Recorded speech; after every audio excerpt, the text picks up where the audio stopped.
शिव महापुराण कहती है कि भगवान का जो शीश सम्मुख में हमको नजर आता है, ये संपूर्ण शीश पर्वत है। भगवान के जो नयन नजर आते हैं, ये संपूर्ण ब्रह्मांड को प्रकाशित करने वाले, संपूर्ण जगत को प्रकाशित करने वाली एक ऊर्जा, एक ज्योति है। और भगवान के हृदय का यदि हम दर्शन करें, भगवान के हृदय का दर्शन करें तो संपूर्ण ब्रह्मांड मेरे देवादिदेव महादेव के हृदय में विराजमान। उदर का दर्शन करें भगवान शंकर के, तो उदर का दर्शन करते समय हमें स्मरण रहेगा कि जगत का जितना भरण पोषण करना, जगत का जितना भरण पोषण है वो संपूर्ण मेरे देवादिदेव महादेव के उदर में, मेरे शंकर के उदर, मेरे भगवान देवादिदेव महादेव के उदर में। अब पहले भी आपने कथा का स्मरण किया कि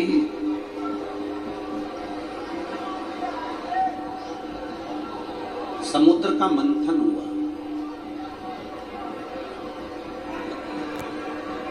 उस मंथन में विष प्रकट हुआ, उस मंथन में विष आया, विष प्रकट। और जब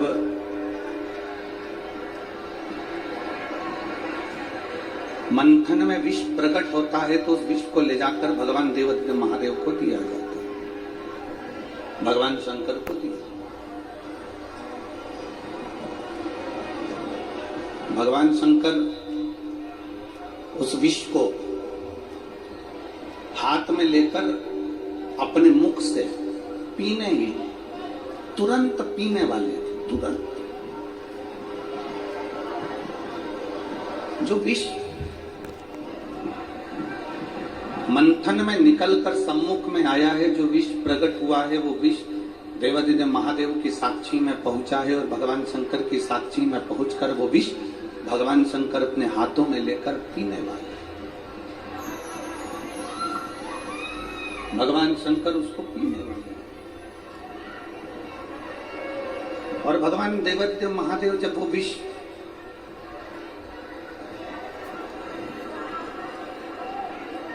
पीने वाले हैं और उनके हाथों में विष का पात्र है, विष का कटोरा है और पी रहे हैं, और मां जगतजननी माता पार्वती जी अपने पति के स्वरूप को देख रही है। हमने पहले भी एक बार कथा में कहा था कि कितनी भी विषम परिस्थिति आ जाए, कितनी भी विषम, उस विषम परिस्थिति में केवल एक नारी, उस विषम परिस्थिति में केवल एक स्त्री, उस विषम परिस्थिति में एक स्त्री, एक नारी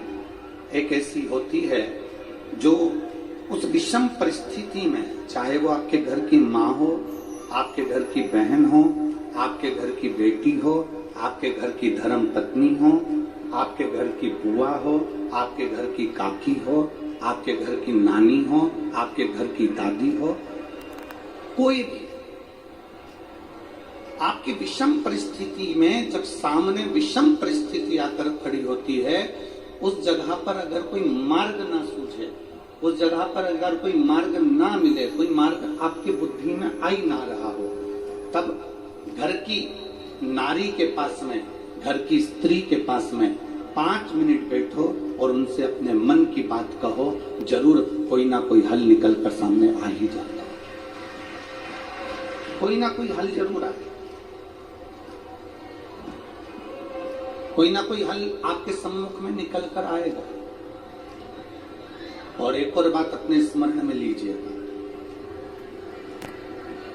अगर आप घर की स्त्री को अपनी कोई बात नहीं बता सकते, घर की नारी को अपने हृदय की बात नहीं बता सकते, और विषम परिस्थिति में फंसे हुए, बहुत विषम परिस्थिति, तो अशोक सुंदरी का जो स्थान होता है, देखिए थोड़ा ध्यान दीजिएगा,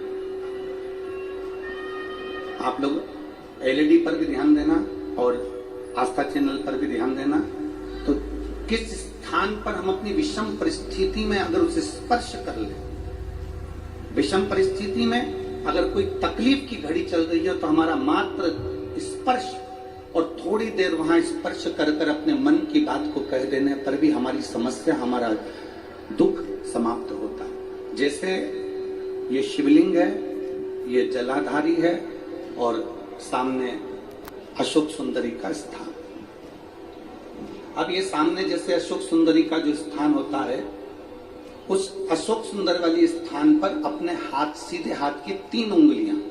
मात्र 3 उंगलियां आप अगर स्पर्श करें और पंचाक्षर मंत्र नमः शिवाय, षडाक्षर मंत्र ओम नमः शिवाय या श्री शिवाय नमस्तुभ्यम का मात्र स्मरण करते रहे, और कुछ देर उस स्पर्श करी हुई उंगली को थोड़ी देर रखने के बाद अपने हृदय से लगा के अपने मन की बात कहकर, भले आपने जल चढ़ाया नहीं चढ़ाया, और अपने घर को लौट कर आ जाएं, वो विषम परिस्थिति टल ही जाती है, उसका समय का दुख तकलीफ नष्ट हो ही जाता है।